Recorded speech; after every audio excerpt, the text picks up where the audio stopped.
investigation into the hostage situation at UPMC Memorial Hospital in February has revealed that West York police officer Andrew Duarte was killed by a shot fired by another police officer.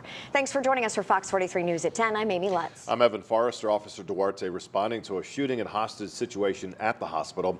Fox 43's James Corrigan was at the news conference today. Joins us this evening with details of that day provided by York County District Attorney Tim Barker.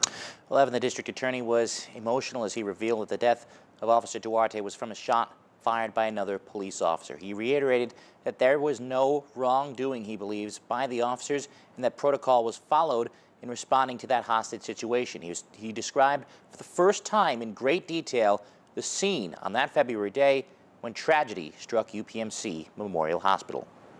After a 2-month investigation, York County District Attorney Tim Barker laid out the details of what happened February 22nd when 49-year-old Diogenes Archangel Ortiz walked into UPMC Memorial Hospital in West Manchester Township. He had been tending to his ailing significant other in the hospital and came following her death. After talking with a doctor, Barker says he went into the bathroom and snapped. The actor exited that room with a firearm. He began to yell, "This is what we're going to talk about." Barker says Archangel Ortiz then shot a doctor in the arm and put the gun to a healthcare worker's head as he addressed UPMC police officers. The actor states to the officers that he will kill the hostage should anyone enter the ICU. Archangel Ortiz then fired at the officers, according to Barker, and shot another healthcare worker in the leg. He had the other workers on the floor zip-tied while police officers from around York County waited to respond. Among them was 30-year-old Andrew Duarte of the West York Police Department. As officers treated the situation as a hostage standoff, and as they tried to talk him down, Barker says Archangel Ortiz fired his weapon at another hospital worker, only to find it was out of ammunition. This fact would be unknown to police as he took another hostage and left the ICU. The actor told the healthcare worker to take him to where the most people are. That was the hallway leading to the unit. Barker says when Archangel Ortiz entered the hallway, officers were set up on both sides. Officers from one side fired at the perpetrator with a clear shot and struck him 15 to 20 times without striking the hostage. Pellets from one shotgun blast, however, struck a fatal blow to Duarte and injured 2 other officers. Barker says that in his final moments, Officer Duarte was tending to one of the other injured officers. Officer Duarte leans over to the officer who is down and now is starting to be moved. Officer Duarte then, after leaning down towards that officer, succumbs to his injuries and collapses on the ground. Duarte's death broke the heart of the West York and wider community, but his spirit is still conveyed through his mother.